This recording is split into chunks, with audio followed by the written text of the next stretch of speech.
Sebelumnya saya mohon izin dulu ya, mau menanggapi videonya Mbak Novi yang saya lihat cukup membuat saya iba juga ya, karena pakai ada sedikit nangis-nangisnya ya. Sebelumnya perkenalkan juga, nama saya itu Ari. Saya hanya buruh kasar dari kota Depok, Jawa Barat. Dan terus terang saja, dari kecil saya tidak pernah mau ikut yang namanya pemilu. Sejak ayah saya punya pengalaman diusir dalam tanda kutip, saya mau muntah melihat orang-orang politik.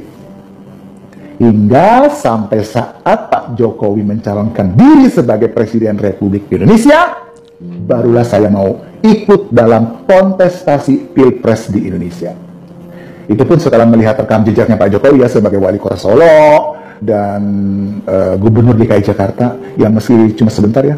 Tapi saya sudah melihat bahwa orang ini kok beda ya daripada yang lain gitu kan. Lain daripada yang lain. Sepertinya merakyat dan cinta rakyat Indonesia. Itulah sedikit cerita, sedikit ya, soal pertama kali saya bagaimana bisa ikut memilih Pak Jokowi. Itulah awalnya saya mencintai Bapak Jokowi. Ada beberapa karakter yang saya suka dari Pak Jokowi. Yang pertama, sederhana. Yang kedua, pekerja keras. Yang ketiga, memiliki visi. Yang keempat, rendah hati dan bersahaja. Yang kelima, memiliki kemampuan manajemen yang kalau menurut saya manajemennya udah level dewa deh. Seperti yang diungkapkan oleh Mbak Novi sendiri ya, manajemen Pak Jokowi adalah speknya dewa. Kita sepakat untuk masalah itu ya.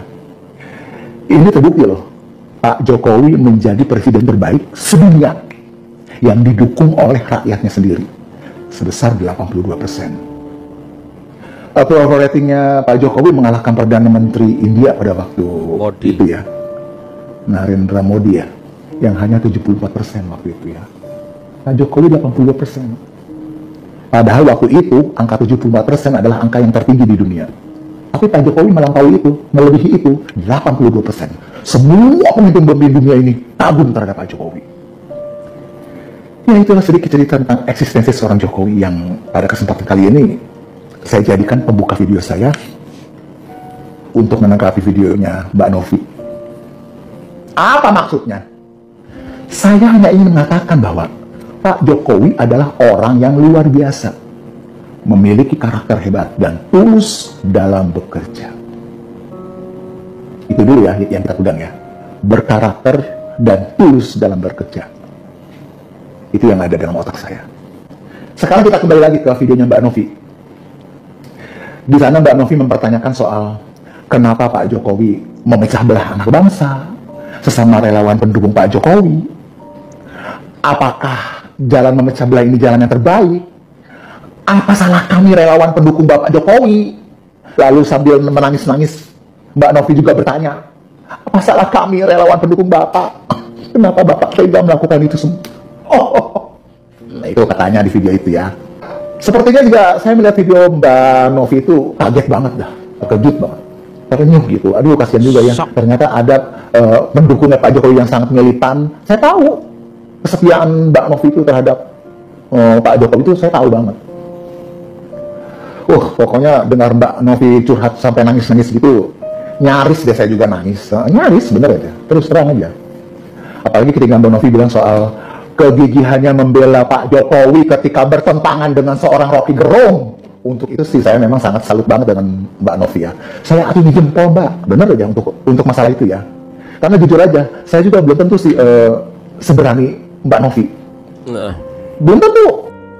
Lalu kemudian Mbak Novi bertanya juga, apa salah PDIP untuk yang sudah membesarkan nama Pak Jokowi? Kalau nggak salah ya, begitu ya. Dan anak-anaknya Pak Jokowi. Jadi, dari semua pertanyaannya Mbak Novi, saya mau meringkas saja menjadi dua pertanyaan besar ya. Saya mau ringkas. Kan banyak tuh pertanyaannya Mbak Novi kan. Saya mau ringkas saja jadi dua. Yang pertama, apa salah kami relawan sehingga Pak Jokowi memecah belah? Yang kedua, apa salah PDIP yang sudah membesarkan Pak Jokowi dan anak-anaknya Pak Jokowi? Ya, itu barangkali ya inti pertanyaan dari video Mbak Novi yang panjang lebar itu.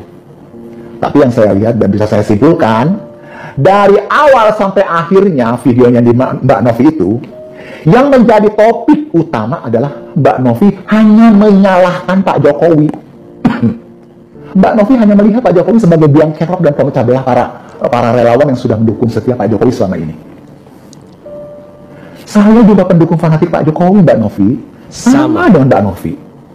Tapi mungkin ya lebih militer lagi kalau Mbak Novi. Tapi saya lebih melihat persoalan yang terjadi secara keseluruhan. Artinya bagi saya pribadi, ada cerita-cerita yang pastinya melatar belakangi seorang Jokowi bisa berbuat seperti itu. Jadi saya tidak serta-merta menyalahi satu orang, satu pihak, Pak Jokowi doang. Karena politik bukan pekerjaan satu orang. Politik sudah pasti dilakukan oleh individu bersama dengan orang lain. Semoga Mbak Novi bisa memahami apa yang saya maksudkan, ya. Nih, pertama-tama saya mau memperlihatkan sebuah video lah kepada Mbak Novi. Ini videonya juga udah jadi foto ya. Mungkin dan pastinya Mbak Novi tahu lah tentang peristiwa ini ya. Sudah tersebar luas sih. Foto atau sebetulnya ini video ya, tapi ini yang saya tampilkan di sini adalah sebuah foto. Jadi foto ini tuh sudah beredar luas di Indonesia dan di luar negeri. Saya pun dapatnya dari majalah, bukan yang di Indonesia. Saya dapatnya justru dari majalah online yang ada dari luar negeri, The Straits Times. Entah apa tujuannya, tapi yang jelas semua mata di dunia melihat bahwa dalam video itu terjadi sesuatu yang kurang etis, yang sepertinya sengaja diunggah oleh anaknya sendiri, yang ingin memperlihatkan seolah-olah sang ketum selalu punya kuasa kepada kadernya, meski dia yang duduk itu yang sedang seperti orang di sidang adalah seorang presiden. Ingat ya, sang ketum itu lupa. Sang ketum seolah lupa atau memang sengaja kalau Pak Jokowi itu tidak sendirian. Pak Jokowi itu punya 82% pendukung yang harus dijaga juga perasaannya. Salah satunya adalah saya. Dan mungkin kalau menyadari, Mbak Novi juga tersakiti dengan adanya video itu. Mungkin ya, itu mah terserah. Ya semestinya sih harusnya. Tapi itu tergantung terserah Mbak Novi sendiri. Itu yang video pertama. Lalu, video yang kedua nih, lihat nih. Meski pada akhirnya ada klarifikasi dari Mbak Puan sendiri bahwa waktu itu katanya fokus ke tangga. Katanya itu penglihatannya fokus ke tangga. Tapi kita rakyat, apalagi saya khususnya ya, ikut sakit hati loh Mbak Novi. Kalau memang fokus ke tangga, mengapa sedemikian keras dihempaskannya tangan Pak Jokowi? Bukan bermaksud baper, tapi video itu sudah kelihatan dan nyata. Di sini perlu diingat lagi Mbak Novi, kalau Pak Jokowi disakiti, ada 82% rakyat pendukung yang pastinya juga tersakiti. Lalu kemudian masih banyak. Nih, Mbak, lihat video ini. Pak Jokowi itu mentang-mentang. Jujur aja ya Mbak Novi ya. Ini video yang paling membuat saya sedih dan menangis. Melihat ekspresi dari senyuman Pak Jokowi. Saya membayangkan bila saya sendiri duduk di sana sebagai Pak Jokowi. Di muka umum, harkat dan martabatnya Pak Jokowi sebagai seorang presiden yang notabene adalah presiden terbaik di dunia. Ini bukan hoax tapi nyata. Seperti dilecehkan. Saya melihatnya harga diri Pak Jokowi sebagai presiden itu sudah tidak ada artinya sama sekali. Sudah dibuang oleh sang ketum. Ya betul juga apa yang dikatakan oleh Mbak Novi sebagai simbiosis mutualisme ya. Tapi perlu diingat ya Mbak, Pak Jokowi memang kader dari PDIP. Dan kebetulan beliau adalah seorang presiden yang namanya aja sudah harum di kancah dunia. Dan dunia sudah mengakuinya. Kalau namanya sudah harum di dunia, lalu mengapa seorang ketum yang sepertinya ketakutan kehilangan pamor atau takut kalah pamor bisa berbuat seperti melecehkan seperti itu? Belum lagi video berikut ini nih Mbak. Coba lihat, nih, saksikan lagi ya. Bisa hampir 5 bulan, hampir 5 bulan setelah itu berada di DPR, setelah itu boleh dikatakan mangkrak ya, tidak dibahas di DPR, bahkan dibacakan di rapat paripurna pun belum. Tidak usah diceritakan lagi panjang lebar. Mbak Novi pastinya sudah lebih paham mengapa kejadian itu. RUU perampasan aset juga termasuk salah satu dari kekecewaan hati Pak Jokowi. Dan sebetulnya masih banyak lagi hal-hal yang saya lihat yang membuat Pak Jokowi mengambil langkah menjauh dari sang ketua umum. Walau sering diberitakan bahwa kondisinya baik-baik saja. Pokoknya hubungannya baik-baik aja, jelas saja. Dan rumor yang beredar itu udah beredar. Jadi, kalau bagi saya Mbak Novi, ya ini bagi saya pribadi nih Mbak Novi, saya juga militan dengan Pak Jokowi. Tapi saya lebih melihat masalah ini secara lebih luas. Namanya juga politik, ya, kondisinya dinamis. Dan pastinya bisa berubah-ubah. Dan apa yang perlu diingat, politik itu tidak dilakukan oleh satu orang, satu individu, bukan. Itulah sebabnya saya tidak akan menyalahkan pada satu orang dan lalu membenarkan orang yang lain. Seperti yang Mbak Novi lakukan, hanya melulu bilang bahwa Pak Jokowi langsung berpecah belah. Tapi itu terserah Mbak Novi sendiri. Karena itu haknya Mbak Novi. Saya juga tidak bisa memaksa. Iya, saya tidak bisa memaksa. Lagian yang kecewa pada awalnya memang hanya Mbak Novi sendiri. Ya enggak lah. Banyak saya orang. juga Mbak Novi awalnya saya kecewa. Tapi lalu kemudian saya tidak lantas menghakimi Pak Jokowi sebagai biang keladi semua persoalan ini. Saya tetap menghormati langkah apapun yang diambil oleh Pak Jokowi. Karena saya hanya pendukung yang hanya bisa meraba-raba tentang persoalan yang sedang terjadi. Saya tahu betul mengapa ini dilakukan oleh orang-orang politik. Bukan hanya Pak Jokowi, tapi di situ juga ada ketua umumnya dan ada yang lain-lainnya.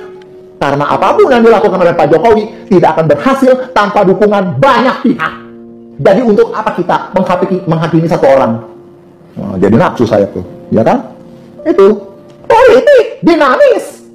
Saya lebih memilih untuk berpikiran bijak menghadapi persoalan politik yang dinamis dan penuh perubahan. Saya tidak akan menyalahkan satu orang, lalu membenarkan yang lainnya. Karena dalam politik tidak ada istilah salah atau benar. Kalau menurut saya pribadi nih, dalam politik tidak ada salah atau benar. Yang ada adalah strategi. Gitu Mbak Novi ya. Salam NKRI juga buat Mbak Novi. Semoga Mbak Novi tidak selalu menggiring opini untuk menyalahkan Pak Jokowi, presiden yang saya cintai.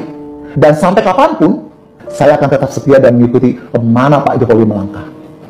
Saya akan mendukung Pak Jokowi untuk Indonesia Emas tahun 2045 maksudnya. Sengaja saya menyimak teman-teman, dan ini sangat mewakili perasaan saya jujur sampai saat ini teman-teman. Dari awal kemungkinan Pak Jokowi, saya tidak melihat partai. Apapun partai yang dibawa Pak Jokowi, pengusung Pak Jokowi, saya sama sekali tidak melihat dari itu semua. Dan saya yakin apa yang saya rasakan juga banyak dirasakan oleh teman-teman semua. Jadi tidak melihat partai tapi melihat sosok.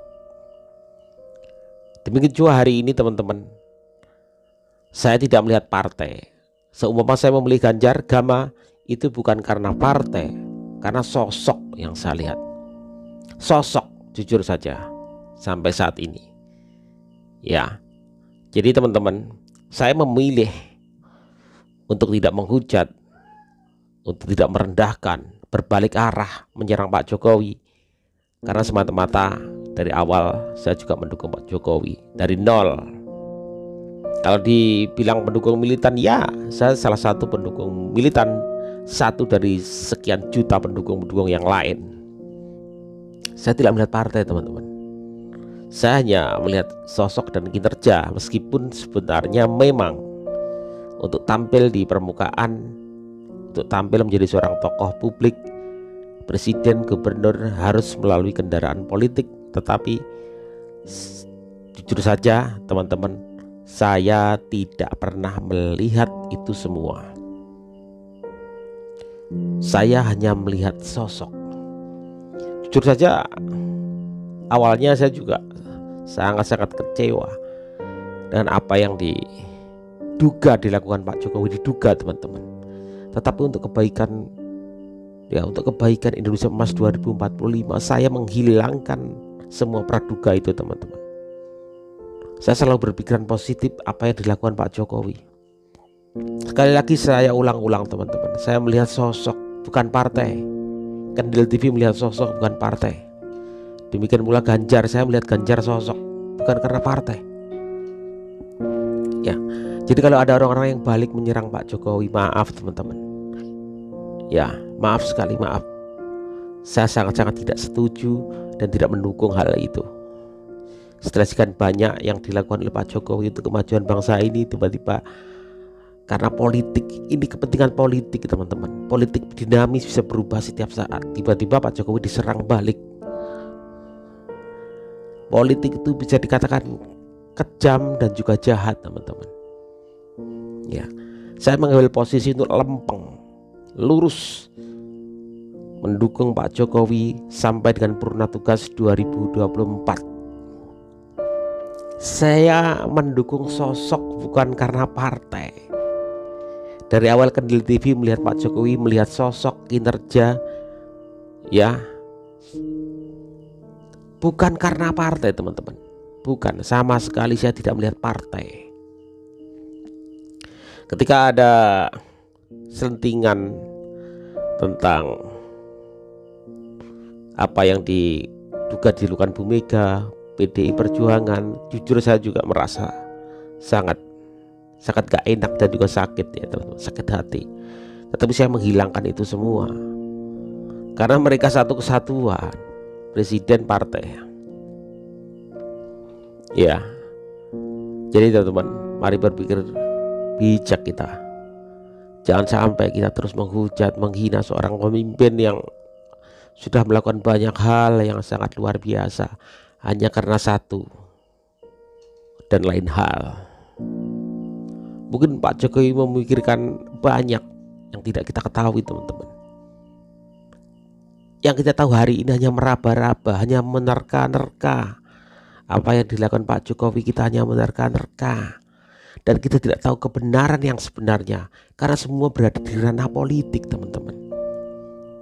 Namanya juga politik, dinamis, bisa berubah. Bisa saja itu adalah bagian dari sebuah strategi.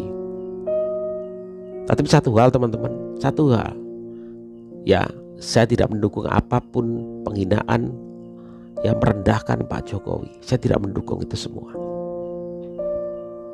Kendil TV selalu mendukung Pak Jokowi sampai dengan akhir masa jabatan, purna tugas 2024. Kita apresiasi apa yang sudah dilakukan Pak Jokowi. Soal pilihan ke depan tergantung masing-masing teman-teman. Bagaimana kebijaksanaan kita dalam menilai hal ini teman-teman. Ada orang yang berkata Pak Jokowi pengkhianat, ada Pak yang berkata politik dinasti. Ini adalah sebuah politik teman-teman. Tetapi satu hal yang saya percaya sampai saat ini, Pak Jokowi berjuang untuk kemajuan Indonesia Emas 2045, apapun itu yang dilakukan. Dan saya masih percaya sampai hari ini. Ingat, Pak Jokowi pernah bilang, saya akan mempertaruhkan reputasi dan nama baik untuk bangsa ini untuk kemajuan 2045 teman-teman. Akan mempertaruhkan diri apapun itu, dihujat, dihina, direndahkan. Bahkan Pak Jokowi nggak peduli itu semua. Toh jabatan hanya sementara, 10 tahun selesai ya sudah, kembali ke Solo selesai. Pak Jokowi sudah nggak akan dianggap. Tapi Pak Jokowi punya visi ke depan apa? Kemajuan 2045 teman-teman. Itu yang harus kita apresiasi. Ya, saya kira nggak bijak teman-teman kalau kita terus-terusan menghujat Pak Jokowi di berbagai kesempatan. Nggak bijak. Terserah pilihan kalian, terserah apapun. Tapi saya selalu membedakan antara Pak Jokowi dan partai, sosok dan partai. Kendil TV selalu membedakan itu semua. Dan sampai saat ini, terlepas dari partai apapun, saya percaya Pak Jokowi berjuang untuk Indonesia Emas 2045. Terima kasih teman-teman. Mohon maaf atas segala salah kata. Assalamualaikum warahmatullahi wabarakatuh.